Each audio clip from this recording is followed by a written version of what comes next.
Hello friends, welcome to target in goal. Friends, मध्यकालीन इतिहास में आज का अपना टॉपिक रहेगा मुग़ल काल। तो मुग़ल काल से आयोग ने अधिकांशतः क्वेश्चन पूछे ही हैं, तो देखते हैं कि इसमें क्या क्या प्रश्न इन्होंने पूछे हैं। और देखिए, जो मुग़ल काल शुरू होता है, दिल्ली सल्तनत जो शुरू होती है, दिल्ली सल्तनत के बाद में एक लास्ट शासक होता है लोदी वंश का, इब्राहिम लोदी। तो इब्राहिम लोदी को हरा देता है बाबर, और बाबर ही मुग़ल सल्तनत की क्या करता है कि नींव डालता है। तो 1526 का जब टाइम था, तो 1526 में बाबर भारत में एंटर करता है और ये युद्ध लड़ता है इब्राहिम लोदी से, और इब्राहिम लोदी को ये पानीपत के प्रथम युद्ध में परास्त कर देता है, और वहीं से मुग़ल काल की शुरुआत हो जाती है। अब देखिए, जो मुग़ल काल है, तो मुग़ल काल में जो भी प्रश्न है, तो इसमें पहला प्रश्न देखिए ये पूछा गया है कि संगमरमर पर पियत्रा द्यूरा यानी कि पित्रा या रंगीन पत्थर की जड़ाई का काम डाट के समय में बहुत लोकप्रिय था या बहुत लोकप्रिय हुआ है। तो देखिए, पित्रा द्यूरा क्या था? पित्रा द्यूरा का मतलब ये होता है कि जब भी मुग़ल लोग अपने घरों का निर्माण करते थे, तो उसमें से मान लीजिए कि ये एक जंगला है और इसमें से कई तरह की मान लीजिए ये डिज़ाइनें बनाई गई हैं, ठीक है। जैसे मान लीजिए कोई डिज़ाइनें बनाई गई हैं इसमें, तो इसमें वो लोग क्या करते थे कि इन डिज़ाइनों के साथ में इनमें रंगीन पत्थर और कई बार तो कई मतलब विशेष तरह के पत्थरों के साथ साथ में कुछ सोने की चीज़ें या फिर हीरे जवाहरात, ये सब इनकी डिज़ाइनों में फ़िट कर देते थे ये। और ये जो इनके डिज़ाइनों में फ़िट करते थे, इसी कला को हम किस नाम से जानते हैं? पित्रा द्यूरा नाम से जानते हैं। तो यहाँ पर पूछा गया है कि भाई पित्रा द्यूरा जो है वो किसके काल में सबसे ज़्यादा प्रचलित थी? ऑप्शन देखिए इसमें दिए गए हैं कि अकबर, शाहजहाँ, औरंगजेब और इनमें से कोई नहीं।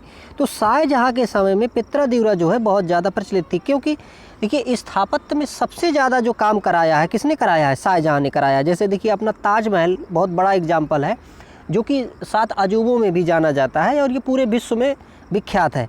तो उस समय जो शाहजहाँ का काल था, तो शाहजहाँ को माना जाता है कि इसने स्थापत्य मतलब जो भी मकान के निर्माण है या बड़ी बड़ी बिल्डिंग्स के निर्माण है, उसे हम कह सकते हैं कि शाहजहाँ के काल में बहुत ज़्यादा हुआ। तो इसलिए पित्रा द्यूरा जो है इसके काल में ज़्यादा महत्वपूर्ण था।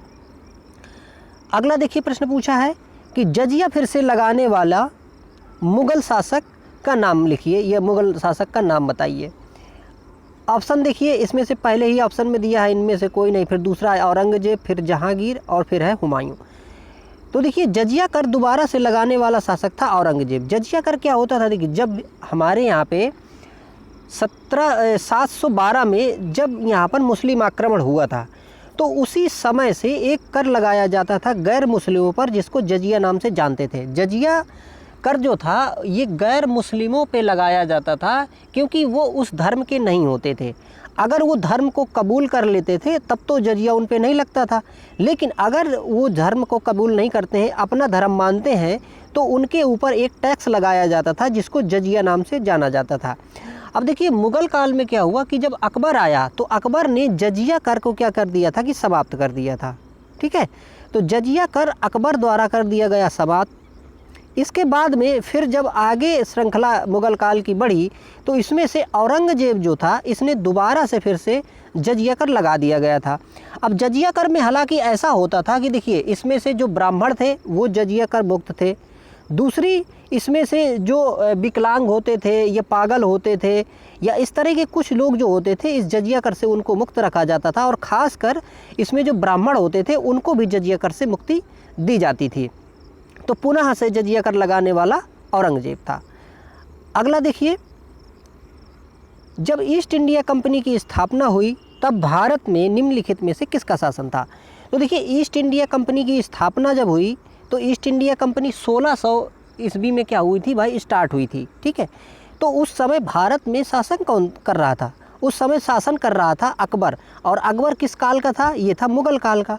तो मुग़ल काल का शासन था उस समय, और ये देखिए 1556 से लेके 1605 तक, ठीक है।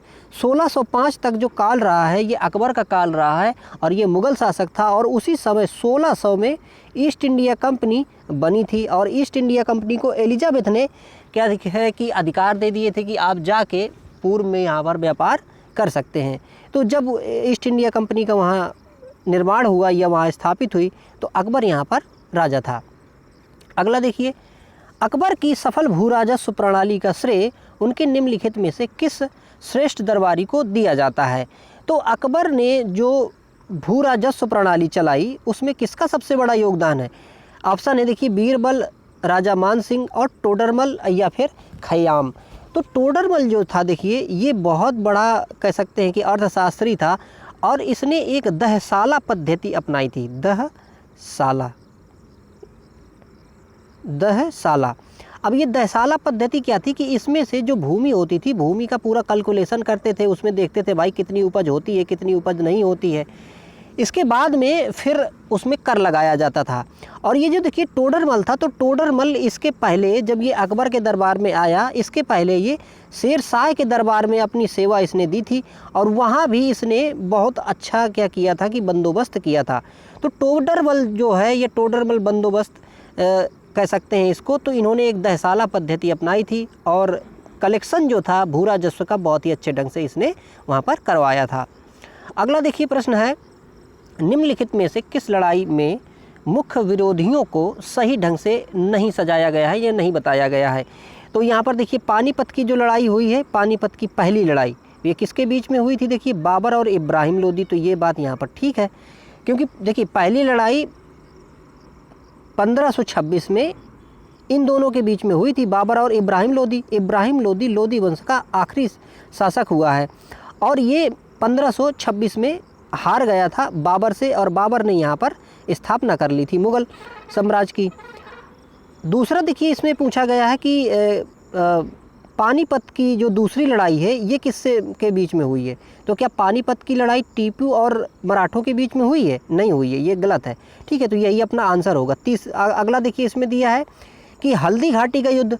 तो हल्दी घाटी का युद्ध किसके बीच हुआ है? महाराणा प्रताप और अकबर के बीच में हुआ है, ये भी ठीक है। और यहाँ एक ऑप्शन था, इनमें से कोई नहीं। अब देखिए जो पानीपत की दूसरी लड़ाई है वो किसके बीच हुई है? तो पानीपत की दूसरी लड़ाई जो है फ्रेंड्स, ये हुई है यहाँ पर अकबर के साथ में और हेमू के साथ में। तो पानीपत की दूसरी लड़ाई जो कि यहाँ पर 1556 में हुई थी, तो ये यहाँ पर हेमू और अकबर इन दोनों के बीच में हुई थी। पानीपत की पहली। अगला प्रश्न देखिए पूछा गया है कि पानीपत की पहली लड़ाई किस वर्ष हुई थी? तो कब हुई थी? ये 1526 में हुई थी। ठीक है, अगला प्रश्न देखिए, 1556 में पानीपत का द्वितीय युद्ध हुआ, तो ये किसके किसके मध्य हुआ था? देखिए प्रश्न देखिए रिपीट हो रहा है। ठीक है, तो इसको हमें ध्यान रखना है कि प्रश्न रिपीट होके भी आ सकते हैं, नहीं तो इसका जो डिस्क्रिप्शन है उससे आ सकते हैं। तो 1556 में ये पानीपत की दूसरी लड़ाई जो हुई थी ये अकबर और हेमू के बीच में यहाँ पर हुई थी। अगला देखिए, शेरशाह सूरी का वास्तविक नाम क्या था? शेरशाह सूरी का वास्तविक जो नाम था ये था फरीद। ठीक है, अब ये बहुत वीर था और ये माना जाता है कि भाई इसने शेर को मार दिया था, तो इसलिए फिर इसका जो नाम है शेरशाह रख दिया गया था। और ये देखिए जो हमारा हुमायूं हुआ है, तो हुमायूं को इसने कई बार पराजित किया है। तो हुमायूं को पराजित करने में एक युद्ध इसने लड़ा था, चौसा का युद्ध, जो कि 1539 में हुआ था। 1539 में चौसा का युद्ध हुमायूं से लड़ा शेरशाह और ये जीत गया। इसके बाद में दोबारा इसने कन्नौज का या फिर बिलग्राम का युद्ध जो है इसने 1540 में हुमायूं से लड़ा और ये फिर से जीत गया। अब देखिए इसके जीतने के बाद में फिर क्या होता है, यहीं पर से हुमायूं को निर्वासित कर दिया जाता है एक प्रकार से, और उसको यहाँ से मतलब जाना पड़ता है। फिर इसके बाद दोबारा उसको वापस आके फिर यहाँ पर वो शासन कर पाता है। फिर देखिए एक ये अगला युद्ध लड़ रहा था, कालिंजर का युद्ध लड़ रहा था ये 1545 में। उसी समय क्या होता है कि ये एक तोप से गोला मारा जाता है बारूद वाला, और दीवार तोड़ने के लिए। तो ये गोला जो है यहाँ पे नहीं फूटता है और दोबारा से वहाँ पर आ जाता है जहाँ पर ये खड़ा होता है शेरशाह, और ये गोला जो है फ्रेंड्स यहीं पर फट जाता है। इसके साथ में और गोले जो भी बारूद के रखे थे वो फट जाते हैं और ये जल जाता है, और इसके बाद में इसकी मृत्यु वहाँ पर हो जाती है। इसका जो मकबरा है ये बिहार के सासाराम में बनाया गया है। ये अष्टभुजीय मकबरा है एक प्रकार से, और ये एक तालाब के बीच में बनाया गया है। ठीक है, तो इसका सासाराम में ये पूछा जाता है एग्जाम में कि भाई इसका जो मकबरा है कहाँ बनाया गया है, तो बिहार के सासाराम में इसका मकबरा बनाया गया है। अगला देखिए प्रश्न है, निम्न में से किस शासक की मृत्यु उसके पुस्तकालय की सीढ़ियों से गिरने से हुई थी? तो पुस्तकालय में सीढ़ी चढ़ रहा था ये, तो कौन शासक था? हुमायूं था। ठीक है, तो हुमायूं जो है ये पुस्तकालय में सीढ़ियों से गिर गया था और इसकी मृत्यु हो गई थी। अगला देखिए, किस वर्ष बाबर ने सुल्तान इब्राहिम लोदी को पानीपत की लड़ाई में पराजित किया? देखिए ये प्रश्न कितनी बार देखिए लौट लौट के पूछ रहा है ना। तो 1526 में देखिए इसने पानीपत की लड़ाई में हरा दिया गया था, किसके? बाबर के द्वारा इब्राहिम लोदी को हरा दिया गया था। अगला देखिए प्रश्न पूछा गया है, निम्नलिखित में से किस मुगल सम्राट द्वारा आगरा के किले का निर्माण करवाया गया था? तो आगरा का किला किसने बनवाया था फ्रेंड्स? ये बनवाया था किसने? अकबर ने। ठीक है, अगला देखिए प्रश्न क्या पूछा गया है? पूछा गया है कि मुगल शासन के दौरान एक कोतवाल की सही भूमिका क्या थी? तो यहाँ पर एक पद होता था देखिए कोतवाल का, तो कोतवाल क्या काम करता था, उसकी क्या भूमिका होती थी? तो उसकी भूमिका होती थी कानून व्यवस्था को सही से बनाए रखना, यानी लॉ एंड ऑर्डर जो था उसको सही से मेंटेन रखने की व्यवस्था जो थी कोतवाल की थी। और ये देखिए ऑप्शन 4 में यहाँ पर दिया गया है कि कानून और व्यवस्था बनाए रखना कोतवाल का ये काम होता था। अगला प्रश्न देखिए, बिहार राज्य के सासाराम शहर में निम्नलिखित में से किस सम्राट का मकबरा बनाया गया है? तो देखिए अभी हमने पीछे देखा ही, तो ये किसका? शेरशाह या शेरशाह सूरी का मकबरा जो है यहाँ पर बना है। और ये एक तालाब के बीच में एक चबूतरे के ऊपर इसका मकबरा जो है वो स्थापित किया गया है। और इसकी जो शैली है ये हिंदू मुस्लिम शैली का मिक्सचर इसमें से दिखाई देता है। इसका जो निर्माण कार्य है इसमें ये नज़र आता है। अगला देखिए, मुगल वंश के पहले सम्राट बाबर ने अपनी देशीय भाषा चगताई तुर्की में अपनी आत्मकथा लिखी। इस पुस्तक का क्या नाम है? मतलब ये कि बाबर ने अपनी आत्मकथा लिखी है, तो आत्मकथा जो लिखी है, तो देखिए बाबर ने अपनी जो आत्मकथा लिखी है बाबरनामा, वो किस में लिखी है? तुर्की भाषा में लिखी है। ठीक है, तो तुर्की भाषा में बाबरनामा लिखी गई है, ये आत्मकथा है बाबर की। और इसमें इसने बताया है कि भाई विजयनगर का जो सम्राट था उस समय काफ़ी सशक्त था या शक्तिशाली था। इसके बाद उसने ये भी बताया है कि मेवाड़ का जो शासक है वो भी, उसका भी इसने मतलब जिक्र किया है। तो ये सारा जो है ब्यौरा इसने अपने तुझके बाबरी में दिया है। और इसमें तुझके बाबरी में ये भी बताया है इसने कि मुझे आक्रमण करने के लिए मतलब इब्राहिम लोदी का ही एक वंशज था या फिर कह सकते हैं उसका शासक था। इसके साथ में उसने ये भी बताया है कि भाई जो राणा सांगा था उसने भी मुझे आक्रमण करने के लिए आमंत्रित किया था। अगला देखिए, भारत में जहांगीर का शासनकाल क्या था? तो जहांगीर का शासनकाल क्या था? देखिए ये था यहाँ पर 1605 से 1627 से तक, क्योंकि देखिए ये जो अकबर का पुत्र था, ठीक है, जहांगीर अकबर का पुत्र था और अकबर ने शासन किया है 1605 तक। ठीक है, 1605 के बाद में फिर जहांगीर आया शासन करने और इसने 1605 से लेके 1627 तक इसने क्या किया है? यहाँ पर शासन किया है। अगला देखिए, वह कौन सा स्थान है जहाँ अंतिम मुगल सम्राट बहादुर शाह जफ़र की मृत्यु हुई थी? तो देखिए बहादुर शाह जफ़र जो है इसकी मृत्यु कहाँ पे हुई थी फ्रेंड्स? ये हुई थी रंगून में। रंगून कहाँ? म्यांमार में है। तो देखिए जो अपना ये 1857 की जो क्रांति हुई है तो इसमें से इसने अपनी भूमिका निभाई थी बहादुर शाह जफ़र ने। फिर इसको बंदी बना लिया गया था अंग्रेज़ों द्वारा और इसको रंगून भेज दिया गया था और रंगून में ही इसकी मृत्यु वहाँ पर हो जाती है। इसके साथ इसके जो पुत्र होते हैं उनको भी वहाँ पर मार दिया जाता है। तो ये जो लास्ट शासक था जिसको हम यहाँ पर बहादुर शाह द्वितीय नाम से भी जानते हैं, बहादुर शाह द्वितीय या फिर बहादुर शाह नाम से जानते हैं, बहादुर शाह जफ़र नाम से, तो ये इसकी मृत्यु जो है ये रंगून पे यहाँ पर हुई थी। अगला प्रश्न है फ्रेंड्स, पहला कठपुतली मुगल सम्राट कौन था? ऑप्शन दिए हैं देखिए, जहांदार शाह, बहादुर शाह, फर्रुखसियर और मोहम्मद शाह। तो ऑप्शन इसका सही है हमारा जहांदार शाह। देखिए कठपुतली राजा का मतलब ये है कि 1707 में औरंगजेब की मृत्यु हो गई। इसके बाद में जो राजा बना वो बना बहादुर शाह। तो बहादुर शाह और इसके अन्य जो भाई थे इनमें युद्ध हुआ और इसके बाद में बहादुर शाह जीत गया, फिर ये राजा बन गया। इसके बाद क्या हुआ कि जब ये बहादुर शाह की मृत्यु हुई तो बहादुर शाह की मृत्यु के बाद में जो इसके जो पुत्र थे उनमें से एक था ये जहांदार शाह। और जब ये जहांदार शाह राजा बनने के क्रम में था तो उस समय एक लड़ाई हुई इन सारे मतलब इन भाइयों के बीच में। तो इनके भाइयों के बीच में जब लड़ाई हुई तो इसमें एक व्यक्ति था जुल्फ़िकार खान। तो ये जो जुल्फ़िकार खान था इसने सहायता की इसकी और जहांदार सहायता पाकर इसकी हेल्प से राजा बन गया। जब इसकी हेल्प से राजा बन गया तो सारी जो शक्तियां हैं वो शक्तियां हथियाली किसने? जुल्फ़िकार खान ने। इसके साथ साथ में देखिए ये जो जहांदार शाह था ये बहुत प्रशासनिक दृष्टि से अच्छा नहीं था। इसके साथ में इसने जो राजकाज में ज़्यादा ध्यान नहीं दिया और इसको लंपट मूर्ख के नाम से भी जाना जाता है, या लंपट मूर्ख भी कहा जाता है, क्योंकि ये अपने राजकाज में ध्यान न देकर रंग रलियों में या अन्य चीज़ों में व्यस्त रहता था। इसके साथ साथ इसने एक लाल कुमारी नाम की एक वेश्या थी, उसको भी इसने अपने शासन में हस्तक्षेप करने की काफ़ी ज़्यादा इजाज़त दे दी थी। तो इसलिए जो पहला कठपुतली राजा था वो था यहाँ पर जहांदार शाह। दूसरी बात, अगर कभी ये पूछ लिया जाए कि भाई ये किसका कठपुतली था, यानी कि शासन तो ये कर रहा था लेकिन सत्ता की जो ताकत थी वो किसके पास थी, तो वो थी जुल्फ़िकार खान के पास में। ठीक है, अगला प्रश्न देखिए, विश्व प्रसिद्ध मोर सिंहासन का निर्माण और उसकी लाल किले में स्थापना निम्न में से किस मुगल शासक ने की थी? तो मोर सिंहासन यानी कि जो मयूर सिंहासन है ये किसने बनवाया था, और फिर इसके बाद में यहाँ पर कहा गया है कि भाई लाल किले में इसको किसने स्थापित किया था? ऑप्शन है देखिए शाहजहाँ, जहांगीर, अकबर और बहादुर शाह प्रथम।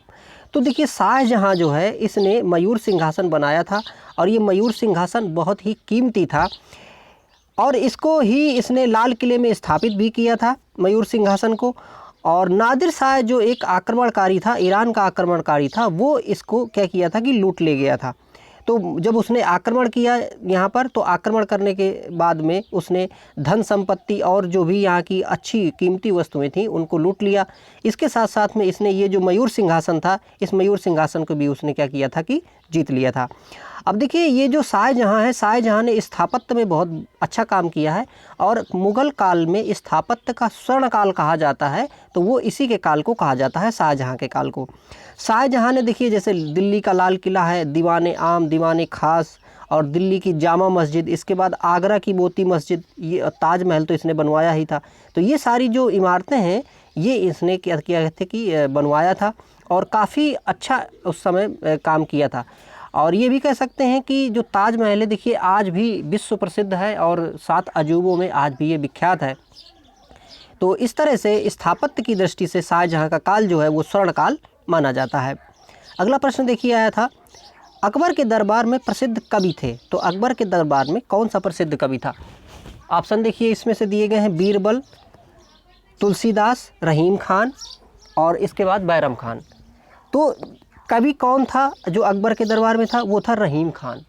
देखिए रहीम खान एक प्रसिद्ध कवि था और ये चिंतक विचारक भी कह सकते हैं। जो रहीम खान था ये एक जो अकबर का सेनापति के साथ साथ में उसका जो संरक्षक था उसका ये क्या था कि पुत्र था।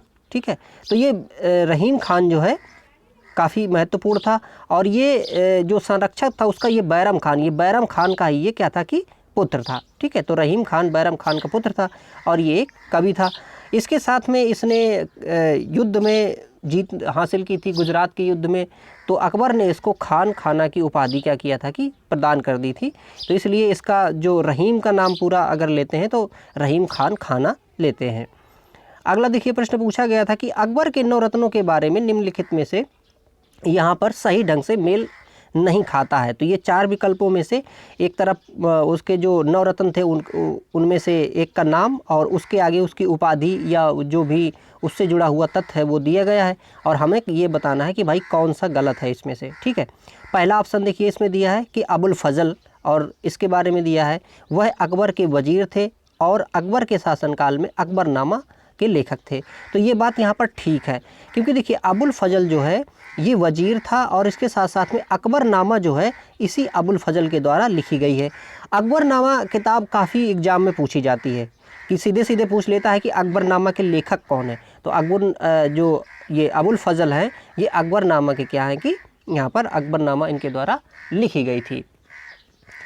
अगला देखिए यहाँ पर मान सिंह, और आगे दिया है कि वह अकबर के वित्त मंत्री थे। तो देखिए क्या मान सिंह जो थे वित्त मंत्री थे? नहीं, मान सिंह एक मंत्री थे, वजीर थे, या फिर कह सकते हैं कि इनकी सेना में थे और जो यहाँ पर नवरत्न है नवरत्नों में भी शामिल थे, लेकिन ये वित्त मंत्री नहीं थे क्योंकि वित्त का काम जो है वो कौन संभालता था? टोडरमल संभालता था। टोडरमल जो है उसने बहुत अच्छी प्रणाली जिसको दहसाला नाम से जानते हैं, तो ये भी कभी पूछा जा सकता है कि दहसाला पद्धति किससे संबंधित है या किसने चालू की थी। इसमें क्या होता था कि जो राजस्व का कलेक्शन होता था, तो राजस्व कलेक्शन के लिए भूमि की माप और सारी चीज़ें इसमें से कैलकुलेट की गई थी। फिर इसके बाद में उसी हिसाब से जो राजस्व होता था उसको कलेक्ट किया जाता था। अगला देखिए, अब्दुल रहीम खान खाना, तो इसके बारे में दिया है, वह एक कवि थे और अकबर के भरोसेमंद देखभाल करने वाले बैरम खान के पुत्र थे। ठीक है, तो ये बात ठीक है, हमने ऊपर भी इसको देखा कि भाई बैरम खान जो था ये अकबर का संरक्षक था, और जब अकबर को ताजपोशी हुई यानी कि उसको शासन में बैठाला गया, तो उस समय 13-14 साल का था अकबर। उस समय ये जो बैरम खान था ये इसके संरक्षण में था। अगला देखिए, मुल्ला दो प्याजा कौन था, ये दिया है इसमें से, और ये आगे दिया गया है कि वह मुग़ल सम्राट अकबर के मुख्य सलाहकारों में से एक था। तो ये बात भी यहाँ पे ठीक है। ठीक है, तो ये देखिए 4 पॉइंटों में से ये राजा मान सिंह जो है ये इसका वित्त मंत्री नहीं था, हालांकि एक मंत्री था, और ये इसकी विजय में काफ़ी सहायता भी इसने यहाँ पर की थी। अगला देखिए, प्रश्न पूछा गया है, औरंगजेब और फिर खालिस्तान का पुत्र था, मतलब ये पूछ रहा है कि औरंगजेब किसका पुत्र था। तो देखिए ऑप्शन है बाबर, हुमायूं, अकबर और शाहजहां। तो ये किसका, शाहजहां का पुत्र था ये औरंगजेब। और जो मुमताज़ थी, तो मुमताज़ के गर्भ से ये पैदा हुआ था। ठीक है, तो मुमताज़ का पुत्र था और ये शाहजहां का पुत्र, मतलब शाहजहां और मुमताज़ से ये पैदा हुआ था कौन, औरंगजेब। अगला देखिए, पानीपत का द्वितीय युद्ध किनके बीच लड़ा गया था। ऑप्शन देखिए यहाँ पर बाबर और लोधी, दूसरा ऑप्शन है अकबर हेमू, तीसरा है यहाँ पर अली रजा चंद्रगुप्त मौर्य, और चौथा ऑप्शन है यहाँ देखिए अकबर और लोधी। तो यहाँ पर देखिए जो पानीपत का द्वितीय युद्ध है ये अकबर और हेमू के बीच में लड़ा गया था। पानीपत का प्रथम युद्ध जो था यहीं से बाबर ने एंट्री मारी थी भारत में, और उसने फिर यहाँ पर मुग़ल साम्राज्य की स्थापना की। दूसरा पानीपत का जो युद्ध हुआ था वो अकबर और हेमू के बीच में हुआ था। तो अकबर ने हेमू को इसमें हालांकि पराजित कर दिया था, और फिर इसके बाद में हेमू को वहाँ पर इसका जो सेनापति था बैरम खान, उसने इसको क्या किया था कि इसकी हत्या कर दी थी पानीपत के द्वितीय युद्ध में। तो हेमू इसी युद्ध में मारा गया था। अगला देखिए, प्रश्न पूछा गया था, इनमें से कौन सा मुग़ल बादशाह है शराब को छूता तक नहीं था। ऑप्शन है देखिए अकबर, शाहजहां, जहांगीर और औरंगजेब। तो इसमें से जो औरंगजेब है ये फ्रेंड्स ये शराब नहीं पीता था, और ये मतलब जैसे 5 टाइम की नमाज़ पढ़ना और बहुत सी चीज़ें जो मतलब धर्म से संबंधित थी वो करता था। इसके साथ में औरंगजेब जो था इसने दोबारा जजिया कर भी लगाया था हिंदुओं पे। जजिया कर क्या होता था कि जो गैर मुस्लिम लोग होते थे उन पे एक कर लगाया जाता था, उसको जजिया कर कहा जाता था। तो अकबर ने जजिया कर समाप्त कर दिया था। इसके बाद पुनः से औरंगजेब ने क्या किया था कि जजिया कर यहाँ पर लगा दिया था। हालांकि देखिए जजिया कर में क्या होता था कि जैसे जजिया कर से ब्राह्मण मतलब मुक्त थे, इसके साथ साथ में जो लंगड़े लोग हैं, दिव्यांग हैं, विकलांग हैं, वो निर्मुक्त थे, और बहुत कुछ ऐसे मतलब विशेष तबके थे जो पे नहीं कर सकते थे उस समय, तो उन लोगों को छूट दी गई थी। इसके साथ ब्राह्मणों को भी छूट दी गई थी उसमें से, और दोबारा से हालांकि ये औरंगजेब ने क्या किया था कि इसको लगा दिया था। ठीक है, तो और ये जैसा कि यहाँ पर पूछा गया कि भाई शराब नहीं पीता था, तो शराब ये नहीं पीता था। इसके साथ साथ में देखिए जो नृत्य है या संगीत है, ये सारी चीज़ों को औरंगजेब ने बैन कर दिया था। चित्रकला को इसने बैन कर दिया था, और इतिहास लेखन को भी बैन किया था, लेकिन इतिहास लेखन फिर भी गुप्त रूप से कुछ चलता रहा था। हालांकि देखिए ये जो औरंगजेब था स्वयं ये बीड़ा वादन में बहुत ही कुशाग्र था, मतलब बीड़ा बजाता था ये, लेकिन इसने क्या किया था कि अपने दरबार में या अन्य जगहों पे संगीत को जो है कि बैन कर दिया था इसने, क्योंकि ये मानता था कि ये मुस्लिम के हिसाब से ठीक नहीं है, मतलब जो मुस्लिम संस्कृति है या जो इस्लाम है इसको सही नहीं मानता है, इसलिए इसने उसको बैन कर दिया था।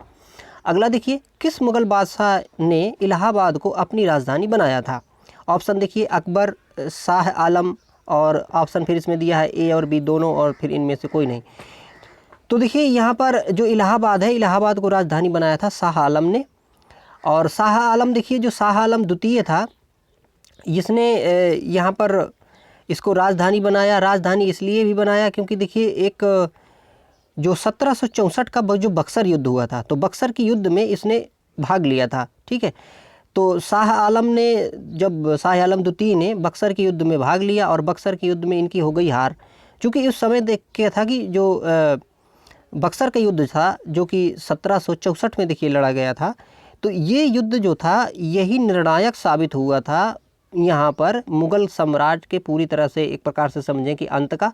और इसके बाद में जो अंग्रेज़ों की सत्ता सबसे ज़्यादा मजबूत हुई थी तो यही 1764 से हुई थी, क्योंकि 1764 में इन्होंने जो अंग्रेज़ थे इन्होंने पूरी तरह से ये कहिए कि विजय प्राप्त कर ली थी, क्योंकि यहाँ पर जो शाह आलम द्वितीय था ये भाई उस समय दिल्ली का शासक था, तो ये माना जाता था कि मुख्य शासक यही है।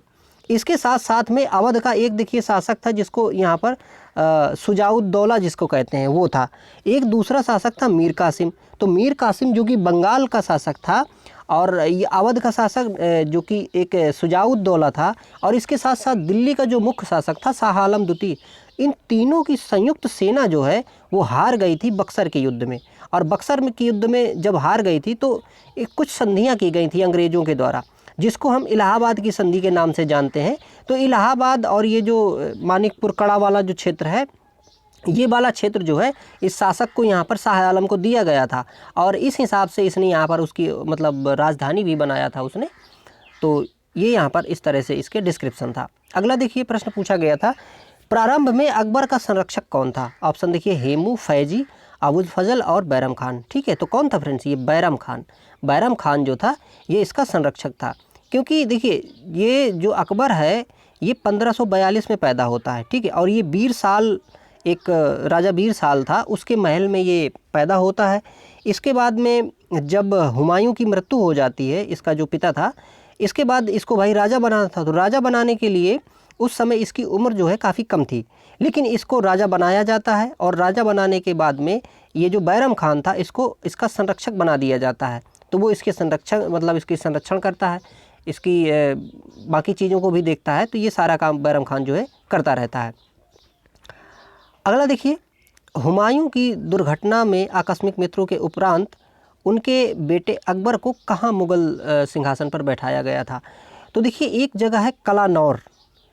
तो ये जो कालानौर नाम की जगह है यहाँ पर 14 वर्ष की उम्र में बैरम खान की सहायता से इसको अकबर को राजा बना दिया गया था जब आकस्मिक मृत्यु हो गई थी हुमायूं की। तो इस समय ये जो कालानौर वाला क्षेत्र है जो पंजाब के क्षेत्र में आता है, तो वहाँ पर इसको राजा बना दिया गया था अकबर को। अगला देखिए, और हाँ एक चीज़ और, ये अगर कभी ये पूछे कि भाई कब इसको राजा बनाया गया था, तो 1556 में इसको राजा यहाँ पर बना दिया गया था। फिर यहाँ पर 1556 के बाद में ये काफ़ी समय तक राज करता है, और देखिए 1605 तक जो है ये राज करता रहता है।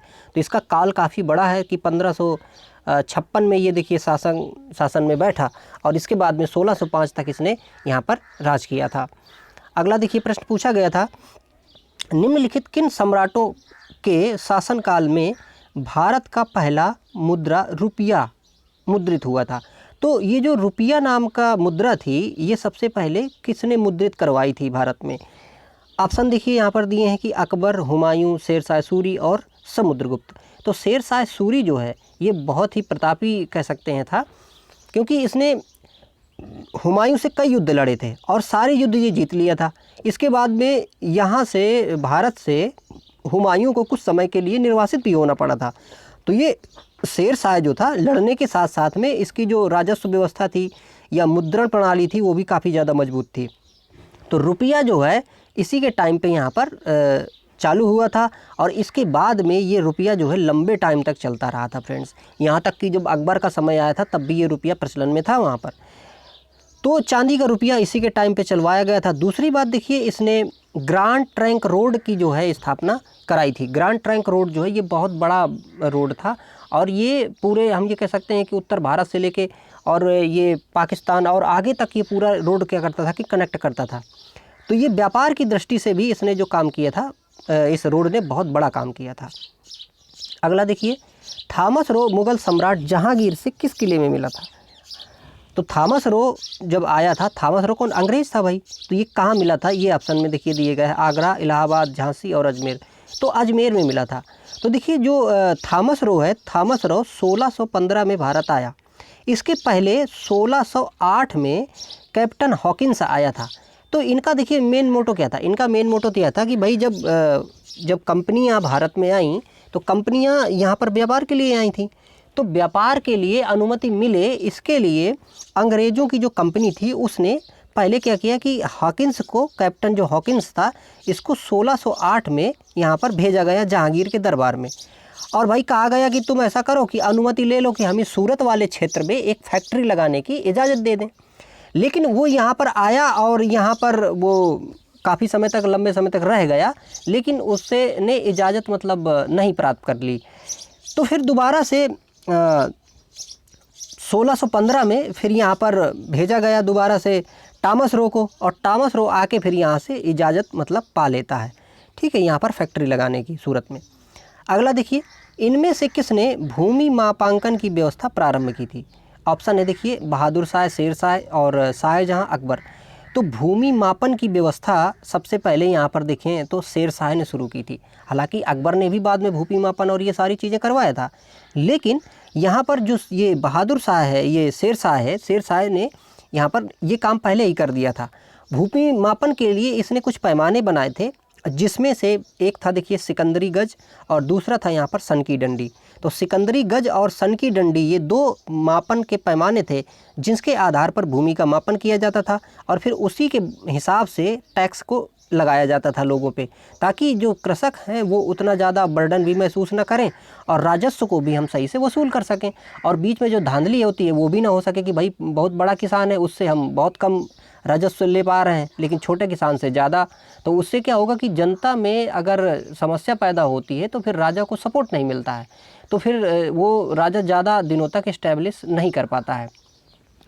अगला देखिए, प्रश्न पूछा गया था, इनमें से किसने अकबर की धार्मिक नीति की आलोचना की थी? ऑप्शन देखिए, फैजी, अबुल फजल और बदायूनी, और इनमें से कोई नहीं। तो बदायूनी जो है, इसने जो अकबर की व्यवस्था थी, धार्मिक ये जो नीति थी, इसकी आलोचना की थी। उसने इसलिए भी आलोचना की थी, देखिए अकबर बड़ा होशियार आदमी था, वो ये इस हिसाब से काम करता था कि भाई मुझे क्या चाहिए कि सपोर्ट चाहिए पूरी जनता का, तो उसके लिए वो धार्मिक ज़्यादा कट्टरता पे नहीं आता था। इसीलिए उसने बाद में अपना एक ये सोचा था कि मैं एक ऐसा कोई धर्म मतलब चला दूं जिससे कि क्या हो कि आगे मतलब सारे लोग जो हैं मुझसे कनेक्ट रहें, बंधे रहें। इसी हिसाब से इसने विवाह की नीति भी अपनाई थी। तो उस समय के जो रजवाड़े थे, उन रजवाड़ों से की जो मतलब पुत्रियां थीं उन राजाओं की, उनसे शादियां की, उनके जो परिवार के लोग थे बहुत सारे, उनसे शादियां की। तो ये राज्य को इस्टेब्लिश करने की एक नीति थी। तो इसी हिसाब से जो धार्मिक नीति भी इसने अपनाई थी, तो राज्यों को इस्टेब्लिश करने के लिए बनाई थी। तो इसी को बदायूनी जो है इसको मतलब क्रिटिसाइज करता है कि भाई ये जो है इस्लाम के हिसाब से काम नहीं कर रहा था। अगला देखिए, इनमें से कौन सा मुग़ल सम्राट अनपढ़ था? तो देखिए अकबर जो है फ्रेंड्स, ये अनपढ़ था, लेकिन बात मज़े की ये है कि सबसे अच्छा शासन जो है इसी ने किया है। तो यहाँ पर देखिए इसकी एक चीज़ और भी थी कि जो हम जिस प्रकार से भाई शिक्षा लेते हैं, उस समय भी जैसे जो शिक्षा थी, तो ये उस तरह की शिक्षा ना लेके बाकी धनुष बाण है या अन्य जो मतलब मल्ल कलाएँ हैं उसमें ज़्यादा मतलब ये इंटरेस्ट लेता था। तो इसलिए ये उस तरह से मतलब निरक्षर था, लेकिन शासन करने में ये काफ़ी दक्ष हुआ। अगला देखिए, प्रश्न पूछा गया था, मुग़ल काल में पुलिस बल के मुखिया को क्या कहा जाता था? तो मुग़ल काल में पुलिस बल के मुखिया को कहा जाता था क्या? कोतवाल कहा जाता था फ्रेंड्स, ठीक है। ये जूनियर असिस्टेंट में देखिए पूछा गया था प्रश्न। अगला देखिए, निम्नलिखित में से किस मुग़ल शासक ने अंततोगत्वा मेवाड़ के शासक महाराणा प्रताप सिंह के पुत्र राणा अमर सिंह से एक समझौता किया था? तो देखिए ऑप्शन है इसमें शाहजहां, अकबर और जहांगीर, इसके बाद है किसी भी मुग़ल शासक ने ऐसा नहीं किया। तो यहाँ पर क्या है कि ये जो जहांगीर है, जहांगीर ने एक समझौता किया था यहाँ पर महाराणा प्रताप, क्योंकि देखिए महाराणा प्रताप से युद्ध तो किया अकबर ने, लेकिन इसने महाराणा प्रताप ने सरेंडर नहीं किया, वो लड़ता रहा। फिर इसके बाद में जब महाराणा प्रताप नहीं रहे तो उसका जो पुत्र हुआ तो राणा अमर सिंह, तो राणा अमर सिंह से फिर संधि कर ली थी किसने? यहाँ पर जहांगीर ने, ठीक है। अगला देखिए, प्रश्न पूछा गया है, जलालुद्दीन मोहम्मद किस नाम से प्रसिद्ध है? तो जलालुद्दीन मोहम्मद किसका नाम था? अकबर का, है ना, जलालुद्दीन मोहम्मद अकबर। अगला देखिए, तो फ्रेंड्स ये इतने ही प्रश्न थे मुग़ल काल के, और आई होप आपको चीज़ें समझ में आई होंगी। कोशिश की गई है कि भाई डिस्क्रिप्शन के साथ में आपको काफ़ी चीज़ें पता हों। तो अगले वीडियो में मिलते हैं फ्रेंड्स। ये वीडियो अच्छे हैं और ये कंटेंट जो है बहुत अच्छा है, इसको आप ज़रूर याद करिएगा, पढ़िएगा, इससे पढ़िएगा वीडियो से, नहीं तो आप किसी बुक से भी पढ़ सकते हैं। तो ठीक है, बने रहिए इस चैनल में। Thank you for watching.